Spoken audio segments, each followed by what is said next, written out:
Image లేని వారితో industry hit కొట్టడం డైరెక్టర్ తేజకి అలవాటే.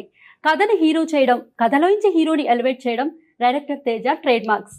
మరి అహింసతో ఈ ఫీట్ రిపీట్ అవుతుందా? టీం మనతో పాటు ఉన్నారు, అడిగి తెలుసుకుందాం. Hero Abhiram, heroine Geethika, along with director Teja గారు. హాయ్ అండి, hello, how are you? Fine, good, thank you అండి.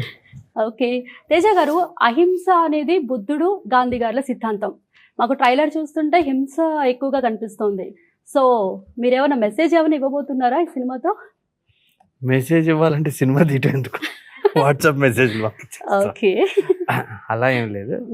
2.5 గంటలు అంటే నిజం తీసి ఒక మెసేజ్ ఇచ్చా, అప్పుడు డిసైడ్ అయ్యి ఇంకెప్పుడు మెసేజ్ ఇవ్వకూడదని. లేదు, ఎంటర్టైన్మెంటే ఉంటుంది. అహింస కరెక్టా కాదా అనేదే కాన్సెప్ట్. ఓకే, సో దాని గురించి హింస అహింసని మీరు బ్యాలెన్స్ చేస్తూ తీసిన సినిమా అనుకోవచ్చా? కాదు, ఒకటి బ్యాలెన్స్ పోద్ది సినిమాలో. ఓకే.